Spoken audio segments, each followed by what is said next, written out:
Chicago police officer charged with murdering a black teenager took the stand in his own defense today. Video of the shooting appears to show the teenager veering away from police before he is shot. What actually happened to the officer involved in the Laquan McDonald shooting? The fatal shooting of Laquan McDonald in October of 2014 became one of the most closely examined police-involved deaths in modern Chicago history. While the incident itself lasted only seconds, the legal process that followed unfolded over many years and raised significant questions about transparency, accountability, and the role of video evidence in law enforcement cases. This video focuses not on public reaction or protest, but on the legal path that followed and what ultimately happened to the police officer involved. Laquan McDonald was a 17-year-old high school student living on Chicago's South Side.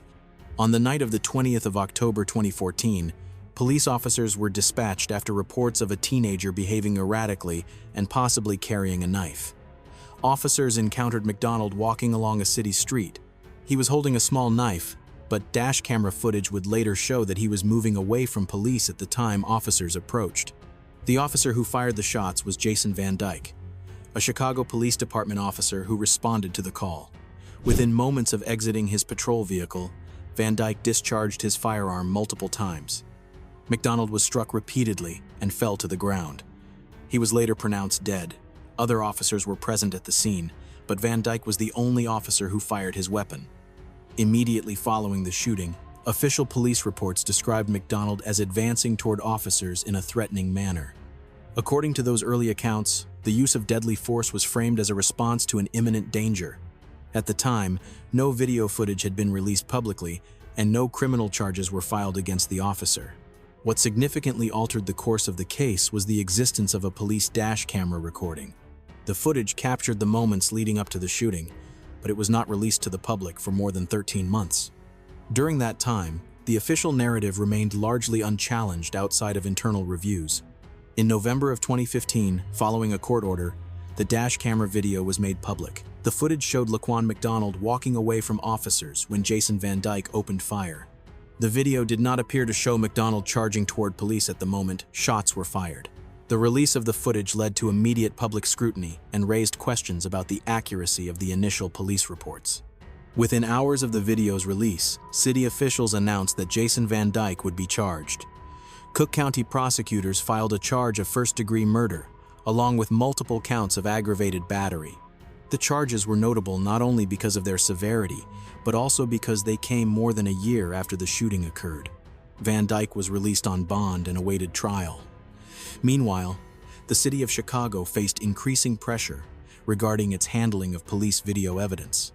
Several city officials, including the police superintendent, were later removed or resigned amid broader concerns about transparency and oversight. The criminal trial of Jason Van Dyke began in September 2018. Prosecutors argued that Van Dyke used unreasonable and unjustified force, emphasizing that McDonald was moving away from police and did not pose an immediate threat at the moment of the shooting. The prosecution relied heavily on the dash camera footage, expert testimony on police use of force, and discrepancies between officer reports and the video evidence. The defense argued that Van Dyke believed he was acting in self-defense. Defense attorneys maintained that McDonald's possession of a knife and his prior behavior justified the officer's actions. They also argued that officers must make split-second decisions under stressful conditions, and that those decisions should be evaluated from the perspective of the officer at the time.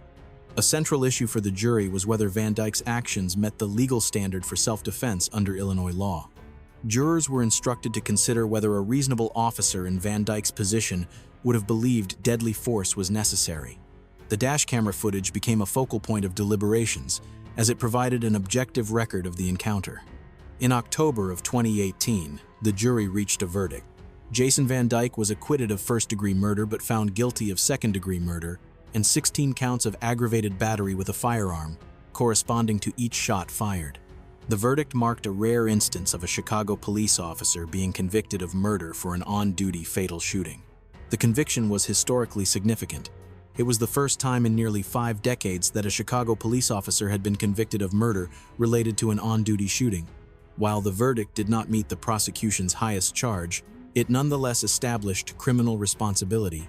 In January 2019, Van Dyke was sentenced to just under 7 years in prison. The judge cited the seriousness of the offense and the loss of life, while also considering sentencing guidelines and the absence of a prior criminal record. The sentence included credit for time served while awaiting trial. Van Dyke began serving his sentence in the Illinois Department of Corrections. In early 2022, he was released after serving a little more than 3 years, factoring in time served and good conduct credits. His release prompted renewed discussion, though the legal case itself had reached its conclusion. Separate from the criminal proceedings, the city of Chicago faced civil liability.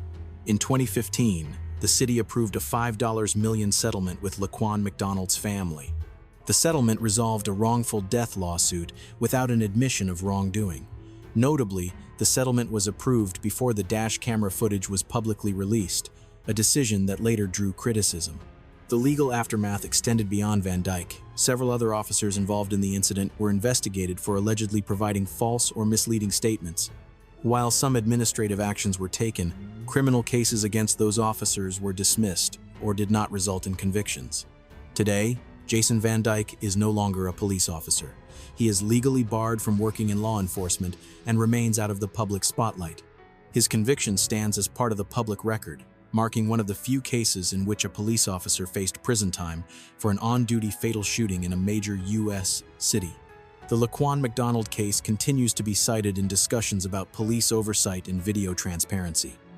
It led to changes in how Chicago handles body camera deployment and video release policies.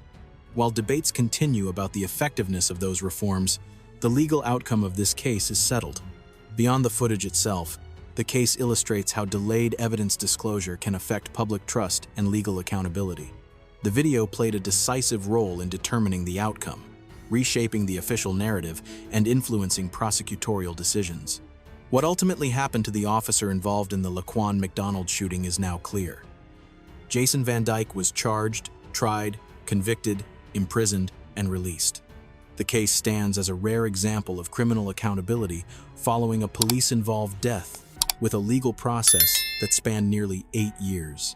The loss of Laquan McDonald's life remains a significant moment in Chicago's history. While the shooting occurred in seconds, the legal consequences unfolded slowly, leaving a lasting impact on the city's justice system and policies surrounding police conduct.